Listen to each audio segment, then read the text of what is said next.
Varicose వ్యాధితో బాధపడుతున్నారంట. తక్కువ ఖర్చుతో ట్రీట్మెంట్ కావాలి అనుకుంటే ఎవిస్ హాస్పిటల్ని సంప్రదించండి. నమస్తే రమ్మగారు. నమస్తే జయ. రమ్మగారు, కథ ఒకటి చెప్పండి అండి. పూర్వం అట ఉత్కళ దేశానికి ఒక వీరవర్మన్ రాజుగారు ఉండేవారు. ఆయన ఏం చేశారంటే తన బావమరిదిని సైన్యాధిపతిని చేసుకున్నారు. ఈ బావమరిది ముందు రోజుల నుంచి ఏదో బావగారు తనకి చాలా మర్యాద ఇవ్వలేదని, అలా గౌరవం ఇవ్వలేదని అలాంటి ఫీలింగ్స్ ఉండేవి. ఆయన మొహం పెద్దగా గిట్టేది కాదు, అక్క మొగుడైనా కూడా. క్రమంగా ఈయనకంటే నేను తెలివైన వాడిని, ఈ రాజ్యాన్ని నేను పాలించాలి, ఈయన బాగా తెలివిగా లేడు, అలాంటి భావాలు కూడా వచ్చాయి. ప్రతి వాళ్ళు చుట్టుపక్కల, అతని చుట్టుపక్కల చేరిన వాళ్ళు ఏమంటారు, ఆహా రాజుగారి కంటే మీరే తెలివి ఎక్కువ, ఆయనకు అంత లేదు, మీకు చాలా ఉంది, ఇటు వస్తాయి కదా. ఈ భుజంగవర్మ అనే పేరున్న ఆయన బావమరిది ఒకనాడు తన బావగారిని సంహరించి రాజ్యానికి రాజైపోయాడు. వాళ్ళ అక్కగారు అంతకుముందే గతించింది. ఈ రాజుగారికి ఒక కుమారుడు ఉన్నాడు, అనంతవర్మ. అతను ఆ సమయంలో ఒక 18-19 సంవత్సరాలు ఉంటాయి అతనికి. ఎక్కడికో వెళ్ళాడు కొంతమంది స్నేహితులతో కలిసి. రాజకుమారుడు వచ్చే లోపల భుజంగవర్మ గారు రాజైపోయాడు. ఎప్పుడైతే ఈ వార్త బయటకు వచ్చేసింది, ఆయన రాజైపోయాడు, ఈ రాజు అంత్యక్రియలు చేసేశారు, ఏం లేదు ఇంక ఇక్కడ రాజకుమారుడు దొరికి చంపేస్తారు ఎప్పుడో ఒకప్పుడు. అతను ఆ ప్రయత్నం కూడా చేస్తున్నాడు. మేనల్లుడిని బతికించి ఉంచే ఉద్దేశం ఆయనకి లేదు, వచ్చేదాకా వెయిట్ చేస్తున్నాడు. అయితే కుర్రాడికి చాలామంది స్నేహితులు ఉన్నారు ఊళ్ళో.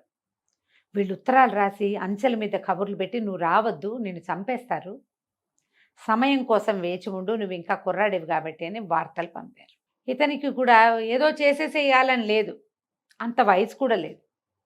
ఇక ఊళ్ళోకి వెళ్ళాల అంటే నగరంలోకి వెళ్ళకుండా యువతల, నగరానికి యువతలు ఉన్న 1-2 గ్రామాల్లో ఏదో ఆశ్రయం చూసుకున్నాడు. పెద్దగా తిండి తిప్పలకి కుదరటల్లా, ఏదో తన దగ్గర సొమ్మున్నన్నాళ్ళు నడిచింది. తర్వాత ఎప్పుడు డబ్బు ఏదైనా పని చేసి డబ్బులు దొరికితే దొరికినట్టు, లేకపోతే కాయా కసరు తింటూ కాలక్షేపం చేస్తున్నాడు. నగరం నుంచి ఏదైనా సహాయం వచ్చేదాకా ఇతను ఇక్కడే ఉండాలి. ఒకనాడు ఏమైంది, ముందు రోజు ఏదో తిన్నాడు, ఊరి బయట అడవిలో బాగా వెలగపళ్ళు, నేరేడు పళ్ళు అవి ఉన్నాయని వార్తుండి కొన్ని పళ్ళు కోసుకుందామని, అవి నిలవ కూడా పెట్టుకోవచ్చు, వెళ్ళాడు. ఈ అడవిలోకి వెళ్ళి ఓ చెట్టెక్కి దిగుతుంటే దానికి గుర్రపు డెక్కల చప్పుడు వినపడింది.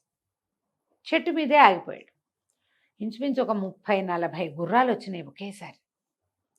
ఈ వచ్చిన వాళ్ళందరూ ఎట్టా ఉన్నారు, ఒక్కొక్కడు మంచి బ్రహ్మాండంగా ఉన్నారు, దారి దోపిడీ వాళ్ళలాగా కనపడుతున్నారు.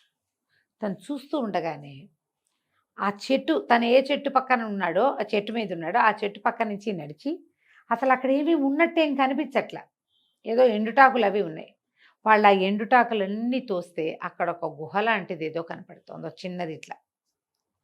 ఆ తలుపు తీశారు, రాయి అడ్డం పెట్టింది, రాయి తీశారు, లోపలికి దిగుతున్నారు. కనపడింది అతనికి. దిగి మెల్లిగా లోపలికి వెళ్ళిపోయారు వాళ్ళు. ఇతను ఆ పైనే నుంచుని చూస్తున్నాడు. ఒక్కొక్కళ్ళు మూటలు మోసుకుని లోపలికి దిగుతున్నారు 40 మంది. చివర వాళ్ళ దొంగల నాయకుడు ఒకడు గిలగిల్లాడుతున్న ఒక అమ్మాయిని, అతని భుజం మీద ఉంది ఒక అమ్మాయి, ఆ అమ్మాయిని కూడా మోసుకుంటూ కిందకి దిగేసాడు. మొత్తం అంతా కింద చేర్చారు. ఒక అరగంట గంటకి అందరూ బయటకు వచ్చేసారు. అమ్మాయిని మోసుకెళ్ళిన వాడు అమ్మాయిని తేల, అందరి చేతులు ఖాళీగా ఉన్నాయి, అందరూ ఖాళీగానే పైకి వచ్చేసారు. వచ్చాక ఏం చేశారు, రాయి మళ్ళీ అడ్డం పెట్టి యథావిధిగా దాని నిండా ఎండుటాకలు, కొబ్బరి డిప్పలు లాంటివి కప్పేసి గుర్రాలు ఎక్కేశారు. ఈ అబ్బాయికి వాళ్ళు తెచ్చింది డబ్బని తెలిసింది. డబ్బు కోసం ఇతను ఆలోచించలే, ఎవరో పిల్లని తెచ్చారు వీళ్ళు. అదేదో చిన్నపిల్లలే ఉందో, 15 ఏళ్ల పిల్ల, 16 ఏళ్ల పిల్లేమో అంతే. సరే ఏం చేశాడు, వాళ్ళు కిందకెళ్ళి వాళ్ళు ఇంకా రారని నిర్ధారించుకుని ఆ ఆకులు పక్కకు దోసేసి ఆ రాయి పక్కకు తీసి దిగాడు. దిగితే ఇట్లా కిందకి మెట్లు ఉన్నాయి, లోపలికి మెట్లన్నీ దిగెళ్తుంది. పెద్ద సభాభవనం లాగా ఉంది, మూటల కొద్దీ డబ్బు దాని నిండా, గదులున్నాయి లోపల. ఒక్కో గది చూసుకుంటూ వెళ్తే ఆఖరి గదిలో మూలుగుతూ ఏడుస్తున్న ఒక ఆడపిల్ల గొంతు వినపడింది అతను. గది బయట గడి పెట్టింది, తాళాలు పెట్టిలేవు, గడియలే ఉన్నాయి. ఒక్కో గది తీశాడు, అన్నిట్లలో వజ్రాలు, వైడూర్యాలు, ధనం, కొంతేవో రకరకాల ఆహార పదార్థాలు, పాడవనివి అట్లాంటివి చాలా ఉన్నాయి. చివరి గదిలో ఈ పిల్ల కనపడింది. తీరా ఇతను లోపలికి వెళ్ళి ఆ తలుపు తీసి ఆ నోటి కట్లు ఇప్పేసరికల్లా అతను గుర్తుపెట్టాడు, ఆ అమ్మాయి ఎవరో కాదు, తన తండ్రిని చంపిన దుర్జయవర్మ ఉన్నాడు కదా, ఆ రాజుగారు భుజంగవర్మ, అతని కూతురు రాజకుమార్తె, ఇప్పుడు ప్రస్తుతం రాజు హేమలత ఆ పిల్ల పేరు. ఆ పిల్లగా బుక్కుని తను కాళ్ళు పట్టుకుంది, మీరు ఎవరో నన్ను రక్షించండి ప్లీజ్, వీళ్ళు కాళికాదేవికి బలి ఇవ్వడానికి నన్ను తెచ్చారు దొంగలు వీళ్ళు, నన్ను రక్షించండి, నేను భుజంగవర్మ గారి అమ్మాయిని. తనకు తెలుసు, తనకి ఒళ్ళు మంటగా ఉంది, మా నాన్నని చంపిన వాడికి కూతుర్ని నేను రక్షించాలా అని ఒక పాయింట్. పాపం చిన్నపిల్ల, అందులో ఆ మేనమావ కూతురు, ఇది బలైపోతుంది వృధాగా. సరే ఏం చేశాడు, వచ్చేసేయి నాతోటని బయటికి తీసుకొచ్చేసాడు. తలుపు గడి పెట్టేసి ఈ పిల్లని బయటికి తీసుకొచ్చేసి మళ్ళీ యథావిధిగా కప్పేశాడు. రూపాయి దేల అక్కడి నుంచి పిల్లని మాత్రం తీసుకొచ్చేసాడు. దొంగ సొమ్ము అది మనకెందుకు అనుకున్నాడు. ఇంటికి తీసుకొచ్చి ఇతని అడవి పక్కన నగరానికి అవతలగా ఉన్న ఒక పల్లెలో ఉంటున్నాడు. ఆ పల్లెలో ఒక బ్రాహ్మణ ఇంట్లో ఇతను ఉన్నాడు. ఈ అబ్బాయి రాజుల అబ్బాయిని వాళ్ళకి తెలుసు, రాజకుమారుడు అని తెలీదు. ఎవరో రాజుగారు అబ్బాయి బతికి చెడి తలదాచుకుంటున్నాడు. తీసుకెళ్ళి వాళ్ళ ఇంట్లో పెట్టాడు. వాళ్ళకి డౌట్ వచ్చింది, పెళ్ళి ఏమిటి ఇంత మంచి బట్టలు వేసుకుని ఇంత బాగుంది ఏమిట్రా అని. మర్నాడు ఏం చెప్పాడంటే, ఏమన్నా తినడానికి తెస్తానమ్మాయి, నువ్వు ఇక్కడే ఉండు, జాగ్రత్తగా ఉండు అని వెళ్ళిపోయాడు. ఈ పిల్లకి వీడిని చూసిన దగ్గర నుంచి వీడిని పెళ్లి చేసుకుందామని పుట్టింది. ఈ లోపల ఏమైంది, రాజుగారి అమ్మాయిని ఎవరో ఎత్తుపోయారు. రాజుగారి పిల్లని వెనక్కి తెచ్చి ఇచ్చిన వాడికే ఇచ్చి పెళ్లి చేస్తామని ఊరంతా టంకేశారు. ఈ ఇంట్లో బ్రాహ్మణ ఇంట్లో ఒక తల్లి కొడుకు ఉన్నారు. ఆ కుమారుడి పేరు అన్నం భొట్లు. ఆ అన్నం భట్లకి ఏమనిపించింది, ఈ పిల్ల రాజకుమార్తె డెఫినెట్గా, ఈ అబ్బాయే దాన్ని తీసుకొచ్చాడు. వాళ్ళ అమ్మకి చెప్పాడు, అమ్మ నీ పుణ్యం ఉంటుందే, చక్కగా ఉంది, నాకెవరు పిల్లని ఎవరైనా రోజు తిడతావు, తీసుకెళ్ళి అప్పచెప్దాం. ఈ అమ్మాయి కనుక రాజకుమార్తె అయిందనుకో, రాజకుమార్తె నుంచి పెళ్లి చేస్తారు ఏం చక్క అని తల్లిని బతిమలాడుతున్నాడు. ఈ అమ్మాయికి అర్థమైంది తనని దింపడానికి వెళ్తారు వీళ్ళని. సాయంత్రం అతను పళ్ళు గిళ్ళు కాయలు మోసుకొని వచ్చేసరి కల్లా ఈ అన్నం భట్లు అటకాయించాడు. ఈ అమ్మాయి రాజకుమార్తె కదా, రాజుగారికి అప్పచెప్పడానికి తీసుకెళ్ళిపోతున్నాం మేమని. ఇతను అన్నాడు, సరే తీసుకోండి అని అమ్మాయికి చెప్పాడు. అమ్మాయి వీళ్ళతో పట్టు వెళ్ళిపో.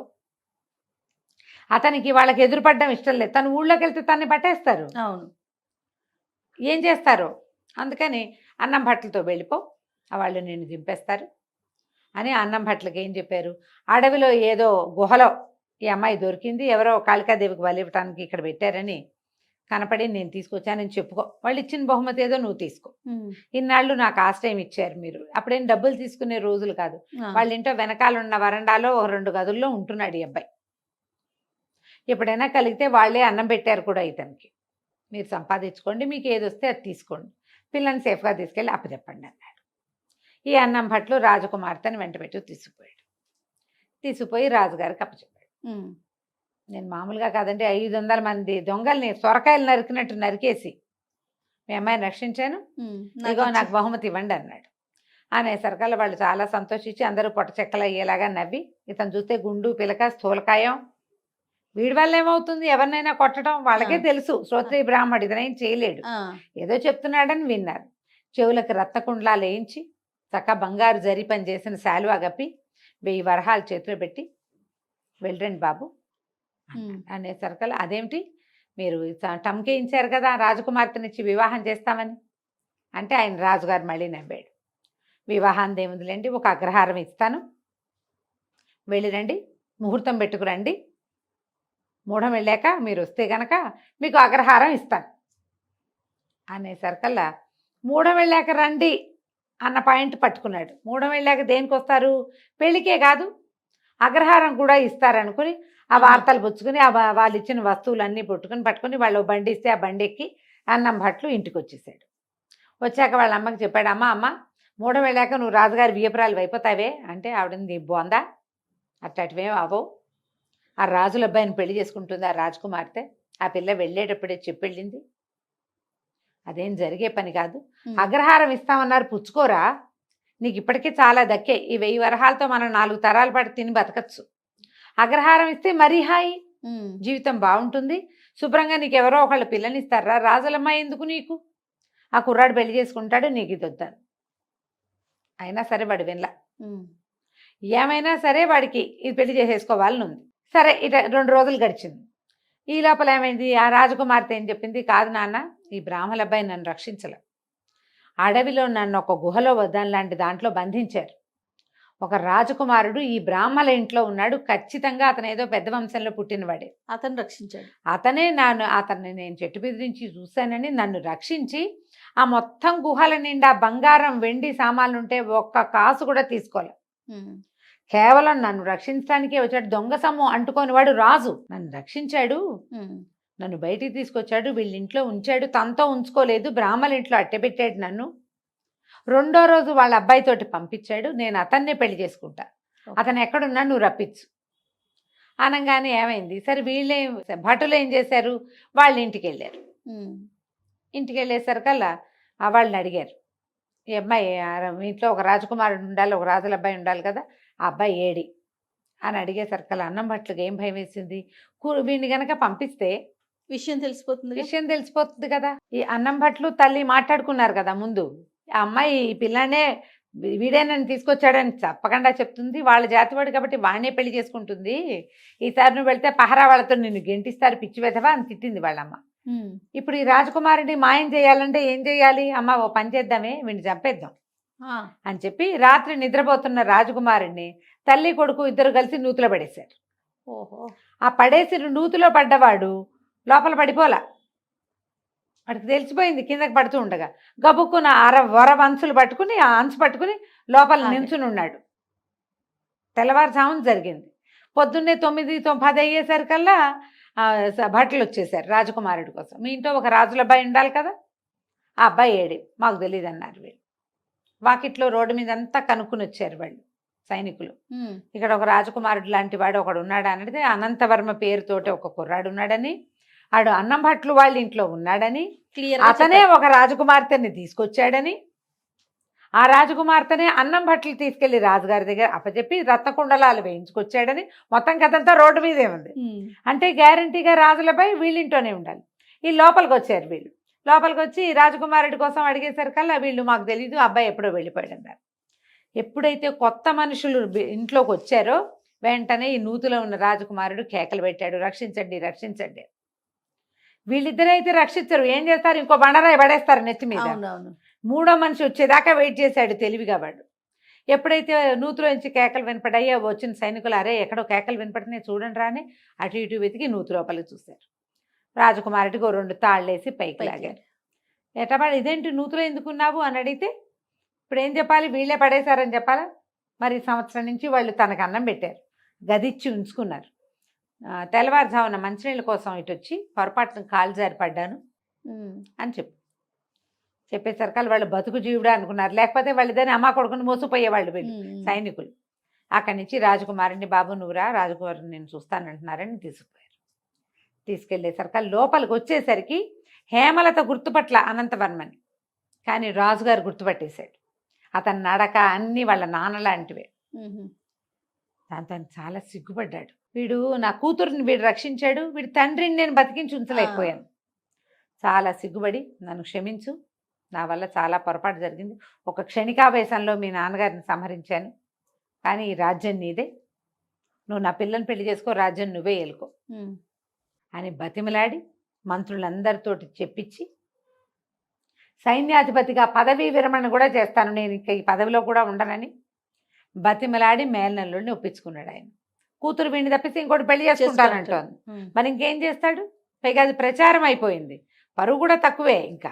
సరే అమ్మాయికి అబ్బాయికి పెళ్లి చేశారు. ఇవి తమ వివాహాన్ని నిశ్చయం అవ్వగానే ఇతను అన్నం భట్లు వాళ్ళ ఇంటికి వెళ్ళాడు. వెళ్ళేసరికి ఏమైంది, వీళ్ళు వెళ్ళేసరికి వాళ్ళ ఈ అన్నం భట్లు వాళ్ళ అమ్మేమో దెబ్బలు తగిలి ఒక మూలపడి ఉంది, వీడిని చెట్టుకి తీసి కట్టేసి ఉంచారు. ఇదేంటంటే ఇట కట్టేసి ఉంచారంటే దొంగలు వచ్చారు, బందిపోటు దొంగలు, రాజకుమార్తెని నేనే రక్షించానని ఇక్కడంతా ప్రచారం చేసుకున్నాను, ఆ పిల్లని నేనే ఎత్తుకుపోయానని వాళ్ళని నన్ను చావగొట్టి చెవులు మూశారు, మా అమ్మని కొట్టి ఆ మూలపడేశారు అనేసరికి ఆవిడకి ఏదో వైద్యం చేయించి, సరే అతను ఓడ చేసి ఆ తగిలిన దెబ్బలకి వైద్యం చేయించాడు. ఇతనితో 4 సైనికులు కూడా, మరి రాజు అయిపోతున్నాడు కదా. అయితే అప్పుడు ఏం చేశాడు, సైనికుల్లో కొంతమందిని వెంబడి పెట్టుకు తీసుకెళ్ళాడు. ఈ ప్రాంతాల్లో వీళ్ళు ఉంటున్నారు, మాటేసి ఉంచండి, ముందు ఈ లోపల ఉన్న ధనాన్ని ఖాళీ చేయించేసేయండి, మొత్తం డబ్బంతా లాగేశారు బయటికి. బోళ్ళన్ని డబ్బులు ఉన్నాయి కదా లోపల, వజ్రాలు వైడూర్యాలు నగలు నాణ్యాలు ధాన్యం మొత్తం ఊడ్చారు. ఆ 40 మంది దొంగల్ని రెడ్ హ్యాండెడ్గా పట్టేసుకున్నారు. పట్టుకుని 40 మందిని ఖైదులో వేశారు. ఆ తర్వాత హేమలతని అనంతవర్మ వివాహం చేసుకున్నాడు కథ కంచికి మనం ఇంటికి. రైట్. నమస్తే. నమస్తే జీ.